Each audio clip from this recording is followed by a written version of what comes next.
भजनलाल सरकार अपनी पहली वर्षगांठ से पहले 4 बड़े फैसले करने की तैयारी में है। कांग्रेस सरकार के आखिरी 6 महीनों में चलाई गई लोक लुभावन स्कीमों को बंद करना लगभग तय माना जा रहा है।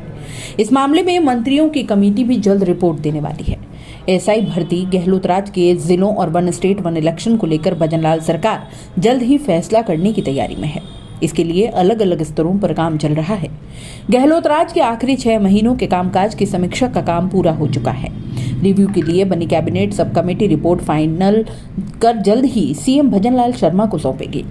उस रिपोर्ट को कैबिनेट की बैठक में रखा जाएगा। सिफारिशों के आधार पर कांग्रेस राज के आखिरी 6 महीनों में किए गए फैसलों को रद्द करने या जारी रखने पर फैसला करेगी। पहला फैसला, जो कि उपचुनाव के बाद कौन से बड़े फैसले आगामी दिनों में देखने को मिल सकते हैं, उसमें पहला फैसला है फ्री मोबाइल राशन किट पर परमानेंट ब्रेक लगाना लगभग तय माना जा रहा है। मंत्रियों की कमेटी गहलोत राज की महिलाओं को दिए जाने वाली फ्री स्मार्टफोन की योजना को बंद करने के पक्ष में है।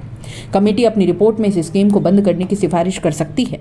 कमेटी का मानना है कि चुनावी वक्त में लॉन्च की गई ऐसी स्कीम को जारी रखने का कोई औचित्य नहीं है। इसके अलावा फ्री राशन किट स्कीम को भी कमेटी आगे जारी रखने के पक्ष में नहीं है। इन दोनों स्कीम्स को कांग्रेस राज में चुनावी साल के दौरान शुरू किया गया था। दूसरा, नए जिलों पर रिव्यू का काम लगभग पूरा हो गया है। आधा दर्जन छोटे जिले अब खत्म होने के आसार हैं। कांग्रेस राज के दौरान बनाए गए जिलों के रिव्यू का काम भी लगभग पूरा हो चुका है। जिलों के लिए बनी कैबिनेट सब कमेटी ने अपनी रिपोर्ट तैयार कर ली है। कांग्रेस राज के दौरान बनाए गए आधा दर्जन छोटे जिलों को बड़े जिलों में मर्ज करने की सिफारिश होना लगभग माना जा रहा है। जिलों की रिव्यू कमेटी में शामिल मंत्रियों ने कई बार इस बात के संकेत दिए कि गहलोत राज के छोटे जिलों को मर्ज करना ही बेहतर रहेगा। ऐसे में जब कमेटी अपनी रिपोर्ट देगी तो उसमें छोटे जिलों को खत्म या मर्ज करने की सिफारिश शामिल होगी। जो जिले मापदंडों पर खरे उतर रहे हैं उन्हें बरकरार रखा जाएगा। पूर्व आईएएस ललित के पंवार कमेटी ने गहलोत राज के जिलों को मापदंडों के हिसाब से एग्जामिन किया था। उस रिपोर्ट को भी मंत्रियों की कमेटी ने बड़ा आधार बनाया है। अब सरकार जल्द उस पर फैसला करने की तैयारी में है, क्योंकि इसके लिए 31 दिसंबर तक की समय सीमा है।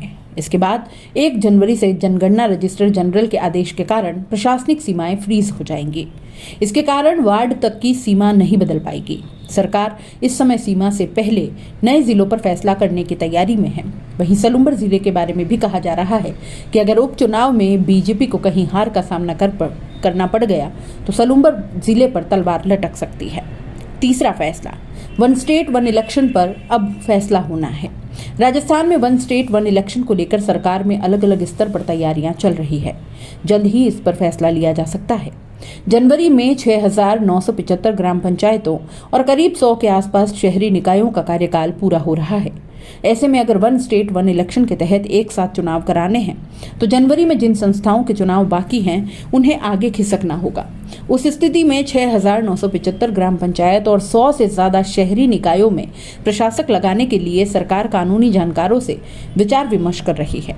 वन स्टेट वन इलेक्शन को लेकर कई तरह की कानूनी दिक्कतें हैं। उन कानूनी दिक्कतों को दूर करने के लिए विचार विमर्श का दौर चल रहा है। सबसे बड़ी बाधा चुनाव टालने के लिए और उनका कार्यकाल आगे बढ़ाने के लिए कोई ठोस आधार चाहिए। हाल ही में सुप्रीम कोर्ट के एक फैसले की वजह से चुनाव को आगे खिसकने का आधार तैयार करने में और दिक्कतों का सामना करना पड़ेगा। 73वें और 74वें संविधान संशोधन के बाद ग्राम पंचायत और शहरी निकायों के चुनाव हर 5 साल में करना अनिवार्य है। इन्हें आपात स्थिति को छोड़कर आगे नहीं बढ़ाया जा सकता। सरकार इसकी कानूनी काट तलाश रही है। वन स्टेट वन इलेक्शन के लिए अगली कैबिनेट में कोई फैसला हो सकता है और इसके लिए मंत्री लेवल कमेटी बनाने के बारे में भी विचार किया जा सकता है। चौथा, सब इंस्पेक्टर भर्ती रद्द करने या नहीं करने पर जल्द ही फैसला हो सकता है। एएसआई भर्ती परीक्षा 2021 को रद्द करने या न करने को लेकर सरकार जल्द फैसला करने की तैयारी में है। एएसआई भर्ती को लेकर बनी मंत्रियों की कमेटी पिछले महीने ही अपनी रिपोर्ट दे चुकी है। इस रिपोर्ट को अगली कैबिनेट की बैठक में रखा जा सकता है और फिर इस पर कोई फाइनल फैसला हो सकता है। एएसआई भर्ती परीक्षा को लेकर 2 अलग अलग मत सामने आ रहे हैं। एक पक्ष इस भर्ती को रद्द करने का तर्क दे रहा है क्योंकि इसमें बड़े पैमाने पर धांधली हुई है। पेपर लीक और डमी परीक्षार्थी बैठने के कई मामले सामने आ चुके हैं और इसमें 50 से ज्यादा ट्रेनी एएसआई को एसओजी गिरफ्तार भी कर चुकी है। इस मामले में दूसरे पक्ष का तर्क यह है कि जिन अभ्यर्थियों ने अपनी मेहनत से परीक्षा पास की है, भर्ती रद्द करना उनके साथ अन्याय होगा। अब इसमें बीच का रास्ता निकालने पर मंथन चल रहा है। मंत्रियों की कमेटी की रिपोर्ट के आधार पर अब सरकार आगे फैसला करेगी। एएसआई भर्ती को लेकर खूब सियासी पलटवार भी हुए हैं।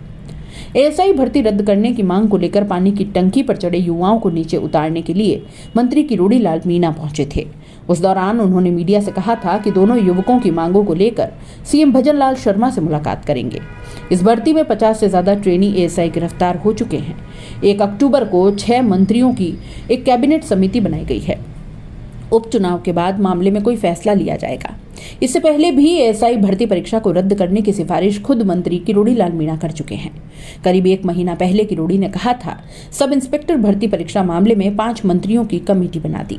मंत्रियों की कमेटी का क्या अर्थ है? परीक्षा रद्द होनी चाहिए। पूर्ववर्ती गहलोत सरकार ने जाते जाते अपने कार्यकाल के 6 महीना के भीतर अनेक ऐसे निर्णय लिए जो एक जनप्रतिनिधि को, एक जननेता को नहीं लेना चाहिए। और दूसरा, ऐसे अनेक राजनीतिक निर्णय लिए गए। गांधी वाटिका जैसा निर्णय था।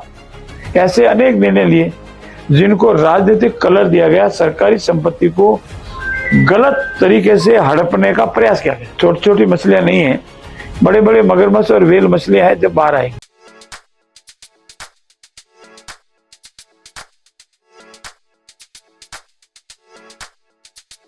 R&T ग्रुप ऑफ कॉलेजेस, यहाँ आपको मिलता है world class infrastructure in India, well equipped science laboratories, agriculture की यूनिक सीड लैब भी, digital library, computer lab with AI technology, digital board सभी छात्रों के लिए, ऑनलाइन स्टूडेंट्स के लिए पॉडकास्ट रूम भी अवेलेबल है। चित्तौड़गढ़ जिले और MLSU उदयपुर का एकमात्र एक्रीडेटेड कॉलेज। कोर्सेज हैं जिनमें BCA, BCom, BSc, bio, maths, agriculture, BA, B.Ed, BA, B.Ed, BSc, B.Ed, BSTC, MA, MSc, MCom।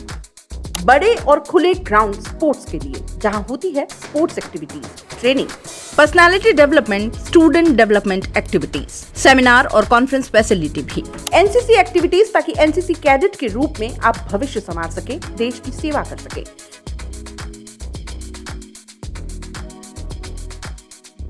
ये विजन है R&T and Vivekanand group of colleges के चेयरपर्सन डॉक्टर वसीम खान का। तो आज ही ज्वाइन करें R&T and Vivekanand group of colleges.